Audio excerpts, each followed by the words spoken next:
Well, it's a few steps back for democracy, I would say, for sure. I think, you know, Donald Trump having his First Amendment rights curtailed is probably the most glaring part of this whole thing. Even if you don't like what somebody says, you need to let him be able to speak it. Obviously, it's orchestrated, and I think if Trump handles it the right way, he'll come out of it pretty well. But I think that it speaks to sort of the nature of liberalism in America, unfortunately, where people decide that it's a one-sided conversation. They don't want to hear the other side of that conversation.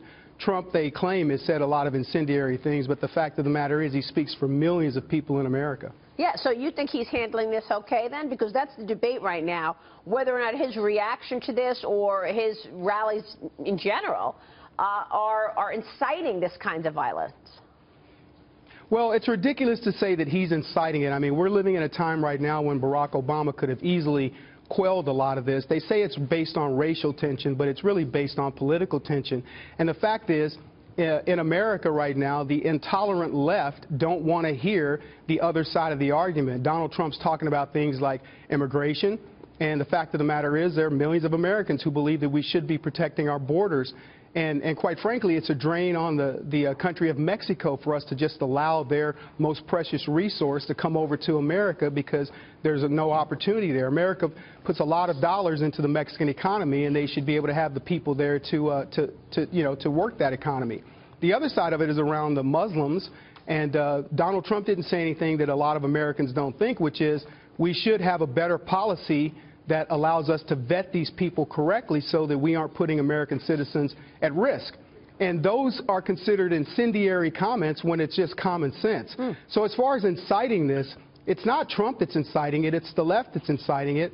And I said earlier on another program, Maria, that the way you turn a billionaire businessman, a successful businessman, into a racist and a xenophobe is you put an R behind his name. And that's the same thing the way you turn a very noted neurosurgeon like Ben Carson into an Uncle Tom is to put an R behind his name. That's what the left does. You can be successful until you become a Republican. Yeah, well said. Wow, Dagan.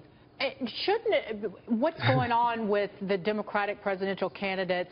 They should be calling out people and saying, don't disrupt these events. And they're not doing that because they are quietly hoping, and this is my idea, they're quietly hoping that these protesters make Donald Trump look bad. That's what they want. Sure. That's why Hillary Clinton and Bernie Sanders won't tell their supporters, don't disrupt these events. If they think they can win, then they should stand on their own merits. But instead, they're essentially, in fact, encouraging these people to go to these Trump rallies. Absolutely. Look, there's no reason why you would disrupt the system. And in fact, it's a slippery slope because the intimidation isn't going to stop there. The intimidation will probably bleed over into the polls. And the fact is, you're exactly right, it's being politicized, and that's what the left is very good about. Again, you take Donald Trump's politics out of this, and he's the star of The Apprentice, but you put that R behind his name, and suddenly the Democrats are trying to demonize him. Donald Trump's been called a lot of things, but to my knowledge, he's not been considered a racist up until now. And, you know, the fact that we're disrupting the process to this degree really is more a statement of how politics has devolved in this country to where, again, people are not allowed to say what they want to say. And all of it, quite honestly, Maria, is part of this whole political correctness thing that says, if you don't agree with what the left has to say, then you need to be shut down. Yeah. Now, look, a peaceful protest, no problem. But the disruptive protests like this, you never see this come from the other side. You don't see the Tea Party. You don't see anybody that has a conservative banner disrupting. You may speak out at a rally, but you certainly won't disrupt a rally of Hillary Clinton or Bernie Sanders, even though many of certainly conservative Americans think that these guys are, I like to call them guano crazy. Yeah. But at the same time, we let them say what they want to say, and if they have people that want to hear it, let them hear it. And everything Kevin's bringing up, Anthony, is what's empowering Trump followers, by the way. Well, okay, empowering them further. But I have a question for Kevin related to tactics and strategy. So the the left playbook is to disrupt his protest, probably someone getting hurt there, and then the in general American, the independent says, whoa, this is too violent for me, I'll vote for the Democrat. And your response to that is what? And what should Donald Trump do in response to that to combat it? I don't think they're going to vote for the Democrat. I think if there's any shift, you'll see them shift over towards one of the other candidates.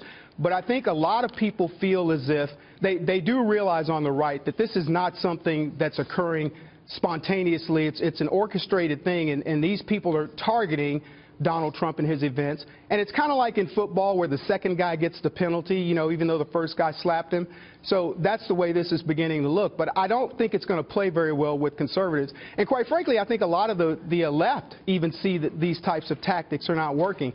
You can't, no matter what you think about Donald Trump, and his rhetoric, as you put it, there's no reason to disrupt him. Now, as far as the tactics go and what Donald Trump is doing and saying, hey, fight back, believe it or not, there is an overwhelming number of people in America who are saying, you know what, the left has been bullying us, pushing us around with political correct speak, with their actions, and it is time to start fighting back. So I think, you know, you're going to see the tipping point is it going to tip in Trump's favor or not? But I think in this particular case, it's actually going to tip in his favor.